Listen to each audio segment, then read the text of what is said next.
This is the Fitzy and Whipper with Kate Ritchie podcast. It is Fitzy and Whipper with Kate Ritchie for your Friday podcast. Congratulations to Vicky. Sticky Vicky, she has won herself the merch pack. Sticky Vicky? Well, no. What about Tricky Vicky? Oh, yeah, Tricky Vicky. Yeah, the magician, Tricky Vicky. It's tricky. Oh, that's good. Oh, look at you Bit of being Run all a bit DMC. 360 now. Oh, yeah, man. I think you're so awesome. Seriously. He has burnt me too many times, No. and I'm not going back to 360. Give yourself some credit. You did very well. But you had a pretty... You were crying at a dinner table at a restaurant, I Not heard the other night. surprising. Done it before. I'll do it again. By yourself in a fetal position, no one else around. No, I was injured at dinner. Yeah. I went to Japanese and it wasn't even a chopstick in the eye. I'm going to tell you all about that. The Fitzy and Whipper with Kate Ritchie podcast. I've got a question for you, Fitz, and it's one that continually kind of pops up. But there was another story I saw floating around online last night, and the dilemma really is when you travel with your family, especially if you're doing international flights, and it might be mum and dad and 2 kids or something like that. Do you all get to sit up, if you can afford it, do you all get to sit up the front of the plane? Or does mum and dad get to sit up the front of the plane and the kids sit down the back with a nanny, which is a very extreme case? Or in this situation, which I wanted to ask whether you agree with the wife or not, mum and dad are travelling. Okay. 2 kids are travelling, 5 and 2, so they're not easy to fly with at that point. Dad's up the front in first class because he has work to do, in inverted commas. Well done, Dad. And mum's down the back with the kids. The kid economy? The kid in well, they were calling it, cattle class. It's a disgrace. It's kind of look. If everything's above board, I get it. I get the feeling. This guy, for example, he's a nature conservationist or something and like he this. travels all the time? He's probably Travels got all a heap the of time. frequent flyers, yes. No, I He don't would use know. his frequent flyers and he can upgrade himself. I actually think what he was doing, he was going to a particular city to give a talk on nature conservation. Okay. So he's being flown by the company. This is the whole story I've made up in my head. Yes. He's flying first class because he's being paid for, and then he says to the wife, you know what, we're going to, I don't know, Boston. We haven't been there before. Take the kids. Why don't you guys come too? But the company aren't going to pay for you guys to come, so you can come with me. But maybe we just buy 3 tickets down the back. There's the video on TikTok is hilarious because the video itself is not from the wife, because I'm imagining she's irate and filing for divorce. But the video was of a woman who was sitting next to the guy in first class. So she sits down. You do that little chat when you first get on the plane. Well, some people chat, some people don't. Do they? Are you a chatter? No, Whipper is a chatter because he's a nervous flyer and he wants to know what the weather's like outside. So I move seats and make out I'm asleep. I know what you mean. Isn't it awkward when you travel from Hey, we people haven't even from taken work? off yet, kids. I like to, if I have ever been able to fly at the pointy end of the plane, I like a bit of a chat, and I like to put my pajamas on straight away. Oh, and boy. and then you get some guy. I had some guy sitting next to me. I think we were going to London with the Drive show to cover the royal wedding with Meghan and Yeah, we were there as well. and Harry. But we were out. We were in cattle class. No, you weren't. Oh, well, you would have seen Blackers swanning down the aisle with a gin and tonic in his hand and rubbing it in to everybody else. Yep, and that was just as we were taking off as well. Anyway, I quite like having a chat, except when I did sit next to this guy on the way to London, and he wanted to read my palm and tell me my future and stuff like that. But I think it might have been that he had been in the lounge and just wanted to hold my hand. Yeah, gotcha. I don't know. So anyway, this girl uploads the video, and she's explaining how the guy she sat next to 20 minutes into the flight, his wife comes down the aisle with the 2-year-old in tow and says, well, if you're not going to get the work done that you said you had to get done, and which is the reason why you're up the front and we're down the back, you can at least look after one of the babies. Oh, yeah. Great moment. No, because there's Gordon Ramsay spoke about this, and he's kids, because Gordon Ramsay is absolutely loaded. Yeah. He refuses to buy a business class seat for his kids when they go on holiday because they need to earn it themselves. Is that right? Yeah. So Gordon Ramsay and his wife sit up the front and the kids sit down the back. I guess there is merit in that. If you Yep. can afford to fly up the front, you've earned the money. Yes. You're 50 years of age. Yeah. You deserve to be there, but you want your kids to realise that they're not just handed the luxuries of life. I actually think Gordon has cut the kids out of the will or something. Do you remember a story like that? Well, I think they're he's a father whose values are that you need to prove to me that you've earned this money that I've made. You've got to prove to me that you've gone out and got yourself a good job and looked after yourself independently before you see any of this money at all. Yeah. I just think if you're flying separately on a plane... Yeah. And don't get me wrong, this doesn't mean I want to travel down the back with the kids. Yeah. But if you could afford it, wouldn't you bring them up the front? Because if something happens in that moment to the plane and you're going down, don't you want to go together? Die together? Well, don't you think? That's all I think. If something goes wrong... It's not bad. I need to put my child's oxygen mask on. Well, Kate Langbrook, there's a story of... And, I mean, you've got to have the money to do this, but when they fly overseas, they would bring a nanny with them to look after the kids.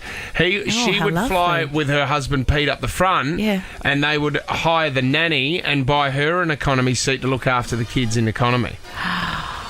It's not bad. It's not bad. What a great job. But you've got to pay for an extra flight. That's the thing. No, I mean a great job for the nanny. What a great gig. No. Well, wasn't Whipper thinking about doing that at some stage, Tom? No, I can't imagine. It was. He spent all the money on the Oxblood Brogues. That's right. The Velvet Oxblood Brogues. Have you checked out whatif.com's top 10 winter weekenders yet? How good's a what if tip? Tweed Heads is in there, Lakes Entrance, Albury, Bendigo. Yeah, you better book your winter getaway on the What If app. What if it's Aussie for travel? And we're just talking about that final day when you say goodbye to your children as they're leaving home. Well, you know what? Look, Kate just said to me, I think BJ will really struggle with the day that your two boys leave home, whereas I'll be celebrating about to jump onto a plane somewhere. I think you were flipping the bird there, were you? No, I wasn't at all. I love you. Lenny, Huey, I love you guys. What, Daddy, you flipping the bird? No, not at all. If my phone's on silent, just keep trying. Dear families, hey, I do have a story for you, a story from my life, which I don't do very often, but this is... It's my life. Have you got Bon Jovi in the system? Please. Oh, please, that'll be fun. Yeah. What's going on with your crazy life, actually, Kate? oh my goodness, that's why I don't talk about my life, is because it's not really fit for radio, but this was a bit of fun the other night. This was something that happened in my life. It's my Well Thanks, done, John. Menno. Thank you very much. Thanks, John. Still paying the other members of the band a wage, and he takes all the money. Went out for Japanese food the other night, and it was a bit quiet because it had been the long weekend. And I don't know about you. You know, when sometimes you're meant to get a bit of rest over the long weekend, but when you have kids, and I only have one, so I'm sure there's people in their cars thinking, well, I've got 4. I don't want to hear about you having, a lot to do. Stop complaining. Stop complaining about your 8.5-year-old child. That's right. Okay, Kate. But it was we were all a bit weary after the long weekend, and we thought, well, we'd be back to normal routine once the week starts. Let's go out for dinner. So we went to our favourite Japanese in the area that I live, and it was absolutely lovely. May loves to eat Japanese food. It's not teppanyaki, is it? It's not when they're flicking the egg at you or anything like that. No, she does love that, and that's really good fun. I So much feel fun. like teppanyaki is a bit like dinner and a show, you know? Entertains the kids. Isn't it brilliant when you get home after the big night out, you've had a couple of wines, you jump into bed and you feel like there's 3 pieces of egg white that just fall out into the bed? I know. Well, you know what? There. The last time I went to teppanyaki on the Gold Coast, they now have rules, I think, around wearing the napkin high up on your chest, because I'm guessing there have been now with people complaining and suing Of people. course. Hygiene. You can't flick hot egg at somebody and scald them, I guess. So it did take the fun out of it a bit, because isn't that what you want? A bit of mess and a bit of danger. That's why the flames go up. I and agree. Pour oil on the hot pan. And teppanyaki on the Gold Coast. I mean, you can't get more authentic than that, can you? Usually some German guy. Are you clever, Dick? Oh, no. No, I just want some egg, mate. Just fried rice, please. Anyway, we're sitting there at dinner and we've got our, the salmon party and the miso soup and the this, that and the other. And beside me, there's a table of 2 kids with their dad. And the 2 kids were on the bench seat along the wall, which is where May and I were sitting along the wall as well. And they were, having a chat with Dad. I wasn't even paying them too much attention because we were deep in our own conversation. Let me just add, the restaurant is packed. Yep, chocolates, and heaving. I guess maybe the last day of the long weekend, everyone had the same idea. I don't really want to cook either. And there is something about me where I get a bit kind of anxious or a bit nervous when there's a lot of people. But I'm trying. I do test myself now, and this is served me right for trying to deal with my anxiety. But usually when I will go to a restaurant, I'll sit facing away from the entire room. Okay. Whereas on this night, I'm thinking, no, I'll go. Not that I'm Who's rude. That woman sitting in the corner, rocking back and forth. No, and I like people. Don't get me wrong. Yeah. It's not what you set off at. No, I know. No, I do. I do really like people. But I thought, you know what, Kate? You can do this. Yeah. You can sit on the bench seat and face the restaurant. You have an 8.5-year-old daughter who you need to teach to be confident and not worry about people looking at you or wondering about what they think or revealing way too much about my mental health here. Anyway, so I'm sitting on the bench thinking I'm rocking the confidence thing here. Well, before I know it, out of nowhere, no forewarning, nothing. The painting, I actually took a photo of it. It was a big red. What are those fish called? The expensive fish that are in the Japanese artwork. Yeah, the Singapore airport ever. Yeah, starts with a C. They look like huge goldfish. Yes. Yeah, huge, beautiful and fish, and people steal them on their arm. If you get a sleeve on your arm, there's always one of those fish. Well, they had to my left on the wall, behind the 2 kids that were sitting beside me, 2 matching carp. Oh, carp. Oh, well, no, it's not. It's not carp. Koi. Oh, koi. Yeah, what's carp? It's no good. You wouldn't paint a Carp's carp. the bottom feeder that we're trying to get out there of protected species. If you catch a carp in the Murray River, you've actually have to kill it. You're not allowed to put it back into the water. Oh, okay. So forget it. It wasn't carp. It was koi. I knew it was a C, like Koi Leray. Yeah, exactly like Koi Leray. She hit you. Girls are players too. Exactly. So the 2 paintings beside me on my left, just the one closest to me, obviously the kid, this came out afterwards, it was the kid that did it, picked the painting up and it just slid right down the wall, on the wall that I was sitting on, being brave and confident and, in my own self. Hit me doink so hard. Oh, you've dropped a doink. So hard on the head that it's so hard. No. So not only am I in a packed restaurant dealing with my own anxiety about I don't want to draw attention to me sitting here. I'm now, and I try. That moment where you think, don't cry, it's no big deal. And I'm saying to the father beside me, it's fine, and it's all good. And then everyone's looking at you.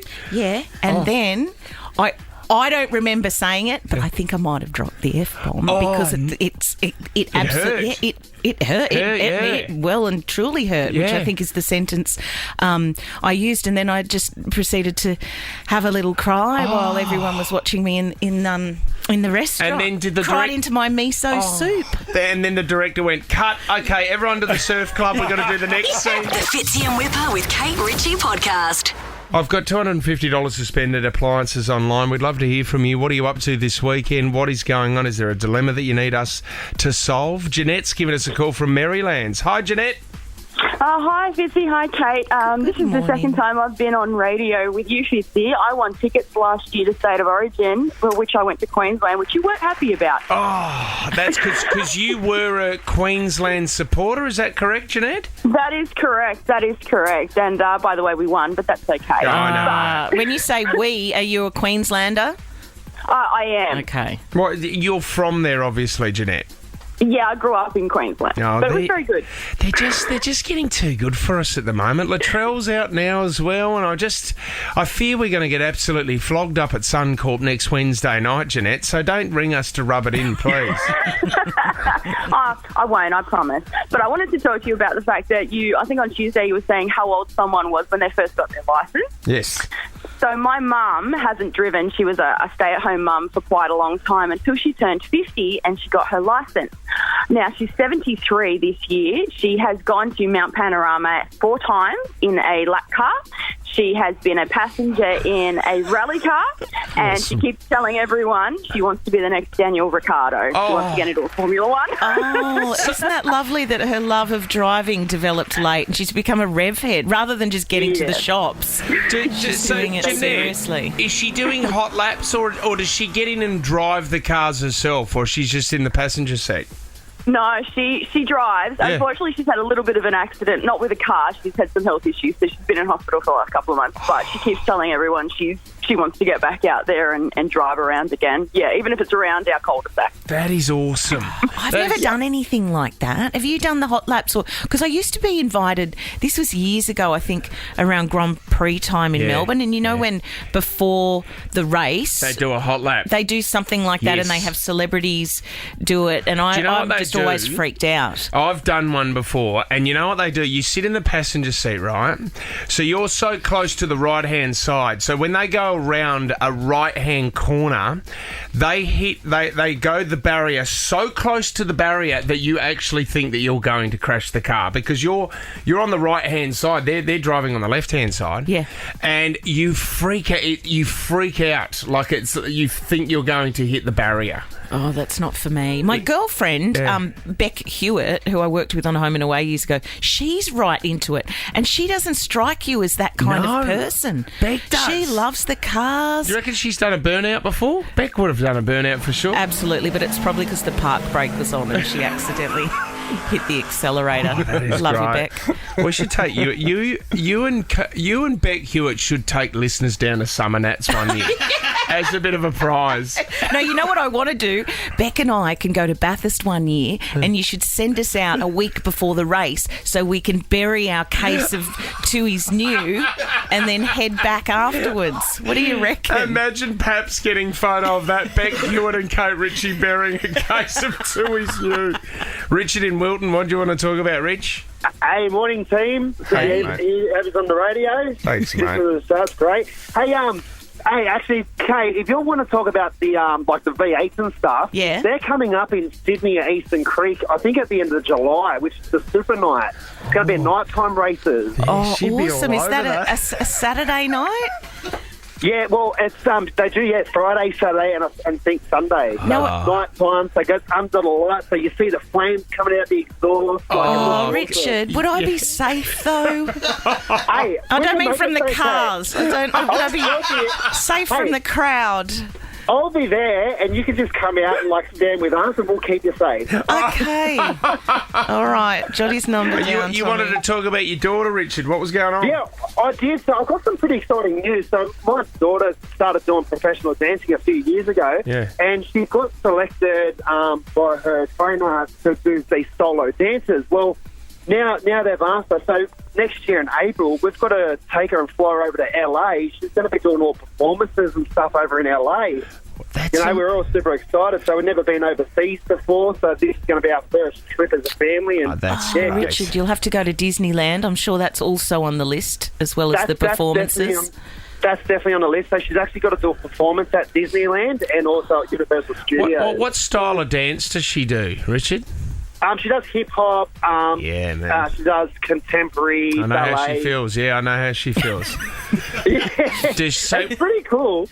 With the hip-hop stuff, I mean, that's not breakdancing or anything like that where they put down the cardboard. That's like popping and all that kind of stuff, isn't it? Richard? Yeah, you see those Missy Elliott kind of dances, Yes. they're doing that kind of cool stuff, it's just awesome, the moves that they do. Where does she get the dancing ability from? Is it you or her mother? Definitely not from me. I've got no hip movements at all. I'm very unco, but definitely from the mum. Oh, Richard, well, you know what? I'm not going to give you the prize. I am, though. I'll give you... Well, you know what? You can... why don't you have a bottle of Double Chin Gin? You can take that thanks to Australian Distilling Co. But I'm going to go back to Jeanette. Jeanette's going to get the $250 appliances online voucher, and you can share that. You can share that with your... You can share that with your mum. Awesome. That's awesome. I'm sure she'll appreciate that. She won't get a car, but she'll get something similar. No worries. All right, that's thanks Up to... the blues, Jeanette. Up the blues. Go the blues.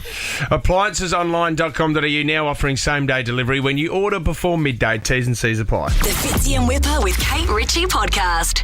Do you know what? I was speaking to my cousin Kate. This is an amazing story. And, when you get to... I cannot wait for this. Huey's only 2 years away from going on for his L's. No way. Which is freaking me out. That lovely young man that you've brought here into the studio with the lovely manners and the talented footballer. Yep. He's going to be behind the wheel. Of a Nissan Skyline doing doughies somewhere in a park. That's picking up his mates. I'm going to be so proud of him.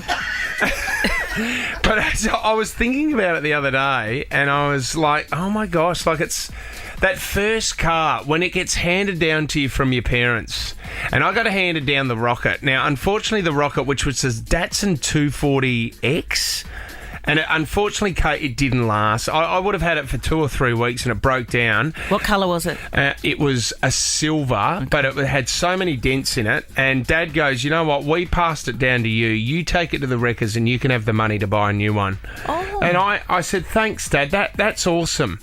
I'll use that $50 that I sold it for at the wreckers. Was it really? Yeah, $50. What year was that? How old were you? It was in the 80s. $50. What did you buy? What did you upgrade to? I got a job and I got a HQ station wagon, a Kingswood HQ station wagon. So a Holden that had, it was a station wagon so I could sleep in the back. So we would drive to regional pubs and we could sleep in the back of the HQ Kingswood station wagon. Oh, well, that's safe. That's your plan B, isn't it? So that was really good. So that moment where you get handed down a car from your parents, I think is a great moment in your life. Well, it's a coming of age kind of thing, isn't it? Yeah. You feel like an adult. Yeah. Everyone else around you knows you are so far from being an adult, but you feel quite important and grown up. Oh, it's the best. Independent. Oh, my gosh, when you first get in that car, Kate, and you go, who am I going to pick up first? This is awesome. So, anyway, my Uncle Ken grows grapes, lives up in the Riverland about 3 hours out of Adelaide. He has handed down to his daughter his Land Cruiser from the early 90s that's done 750,000 kilometres in it. I didn't think cars ran. And they took it in for a service before they handed it down to Melanie, my cousin. Yeah. And they said this car is still in unbelievable nick. That's a great ad for that car. What is it? It's a Land Cruiser. So it's one of the original... They're built to do those kind of Ks, though, aren't they? Yes. But 750,000, and I was a bit like, would you be a bit shattered that you're getting a car that's had 750,000 Ks? And what kind of girl is Melanie? Is she like a young... She's petite, and it's a big and she's got a four-wheel truck. drive. It is. It's been everywhere. But I'd love to know if you can beat 750,000 kilometres. Joe's given us a call from Canterbury. Good morning, Joe. Hey, good morning. What are you driving, Joe? Look, currently I don't drive it. It stays at our farm. It's like a bush basher. Stays at our farm. Yeah. My dad's had it from the 90s. Been on our property up in Dubbo. To be honest, the last time I went up, which was about 2 years ago, he had 779,000 on it. Oh, what memories have you had in that car, Joe? Has it been amazing? Growing up as a kid, in early teenage years, we used to be at the farm every weekend. I just couldn't wait to get there and drive that thing. He used to be there. Had no seatbelts, had nothing. We just used to stay at the bush, He used to be my dad's car in the early 90s. Yeah. He used to drive that up to the farm 3-4 times a week. Oh, that's great. And then eventually he just left it there. Yeah. And every time we would go up as kids, all my cousins, all of us, we just used to get in that thing, put 4 or 5 of us on the tray, and it was just, just hilarious. going up That'll the do. tray. Did it always stay on the 4 wheels, or did it have a roll?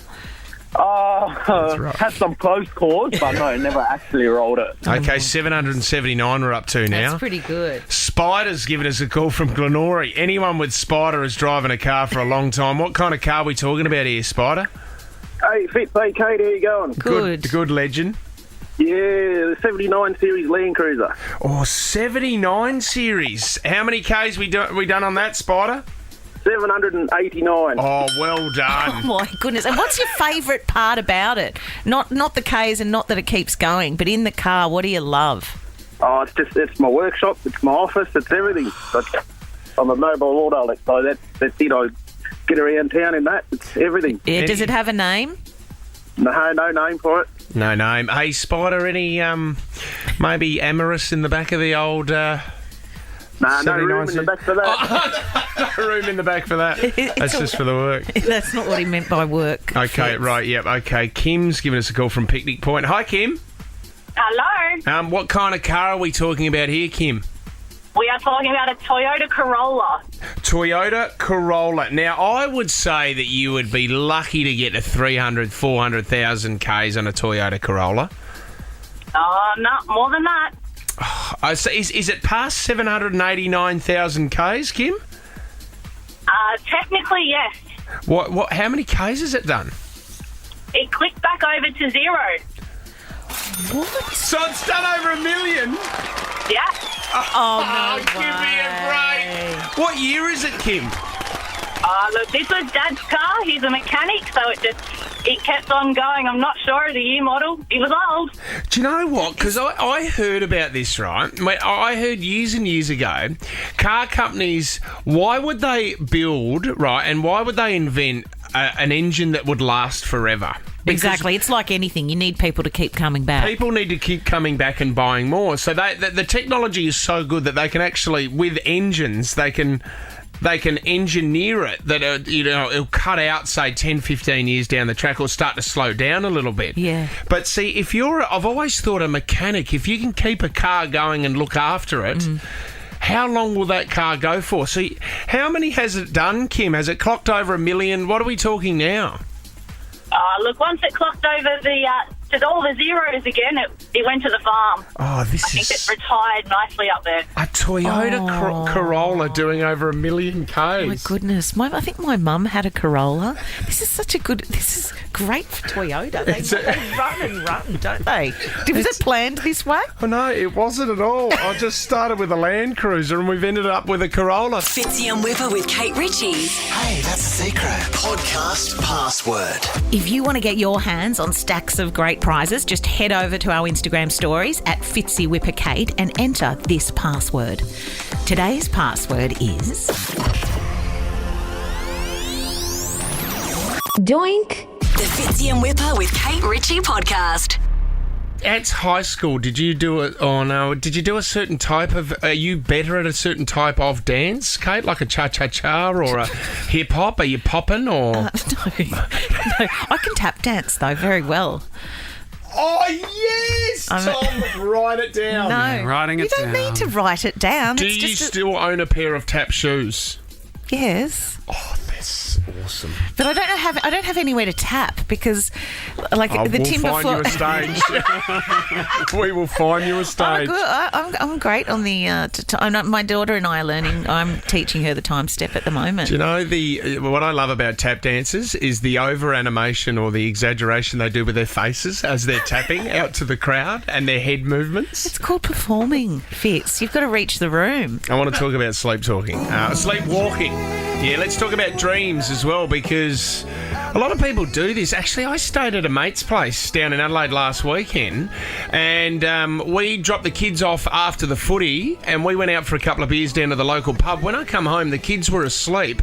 Kate, I was getting ready, cleaned my teeth, and I walked through the house. It freaked me out. I could see a body walking through the house. It was like very... it wasn't well lit, and I thought, who the hell is that? Is there somebody in the house? And it was one of the kids. I spoke to my mate. He said, yeah, he does it regularly. That's little Fred, and he'll just go walking through the house. He does it regularly. He's a sleepwalker. What do they put sleepwalking down to? I don't know. You must be a deep dreamer, a very deep dreamer, and you get up, and because this is what this story leads to. A 62-year-old man over in the States, Mark DeCara is his name. Mark had a dream that someone was in his house. So he's having this dream, someone is in his house. He's decided in his dream, well, if someone's in my house, I've got to go and get my revolver. Oh, I love the way you closed your eyes when you delivered that. Just for the people listening, Fitzy's acting this out. I'm twitching. He's like a... So Mark gets out of bed while he is asleep and goes to the drawer where his revolver is, his gun. Oh. He climbs back into bed and waits patiently because he could hear in his dream the burglar in the house outside his door. Waits for the burglar to open his door, and then all of a sudden, bang, the shot goes off. Mark wakes up and realises that he's shot himself in the leg. Oh, that was better than what I thought you were going to say, just quietly. The police have rocked up, suffered a gunshot wound to the leg. They described a significant amount of blood.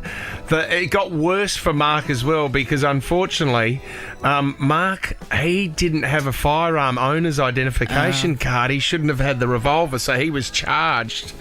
He shot himself in the leg while sleepwalking, and he shouldn't have been owning the gun. But this is the thing. If you are a sleepwalker, or you know that you're prone to this, I'm guessing this isn't the first time that Mark or whatever his name is has done this. Yeah. Don't you lock up your firearms or just not have them at all? Aren't they even more dangerous? If you're going to wake up and do things with them willy-nilly. I agree. Jim Jeffries, that's one of his most famous, in his comedy show, he talks about the gun laws over in America, and he said how everyone in America has a gun at home to protect themselves, but they always have it locked up and hidden. Yeah. And he said, well, that's a great idea, isn't it? Because if someone's in your house, you've actually got to say to the burglar, can you just wait there while I go to my drawer, unlock it with this key, put in the code, then get the gun out, and then I can point it at you and say, stop robbing me. Yeah, give me a minute. Just give me a minute before I go get my gun. Can you hold that thought, and I'll be back in a second. Alex giving us a call from Bilgola. Tell us about your daughter, Alex. Hi, guys. Hi, love. So it's actually my daughter, Imogen. She is actually 18 tomorrow, so she's going to hate me for this. But when she was little, she must have been about 3 or 4, she used to have a bathroom and ensuite in her bedroom. And she used to get up to go to the toilet in the middle of the night, but completely miss her toilet because she was sleepwalking. She used to pull the bottom drawer out of her underwear drawer and pee in her underwear drawer. So every morning I would come and I'd open to put her pants on and get her underwear out. They'd all be soaking wet, and I'm like, you peed in your underwear drawer again. She said, no, I haven't. She had no recollection of it. Oh, bless her. Yeah, happy birthday, Imogen. Thanks, Mum. Definitely something you got to bring up at the 18th birthday as her mother. Denise in Newport, tell us about your ex-fiancé, Denise. Yes, my ex-fiancé. I was living with my dad at the time, and my ex was staying the night. He used to sleep stark naked. My dad woke up in the middle of the night yelling, "What are you doing?" He was standing over my dad's bed about to pee on my dad. Stark naked. That's hilarious. I had a girlfriend whose partner did that to her too one night. He'd been out, came home later than she did, obviously, had a few drinks under his belt, and then decided to think that she was the toilet. That is unbelievable. Oh, imagine Denise. seeing the figure, waking up and seeing the figure going, what the hell? Who the hell is that? Turning on the light, and he is Starkers. Well, I guess being weed on is probably the best of a bad scenario. Wow, and they went out with each other for 6 months, which is a beautiful story. Fitzy and Whipper with Kate Ritchie is a Nova podcast. For more great comedy shows like this, head to novapodcast.com.au.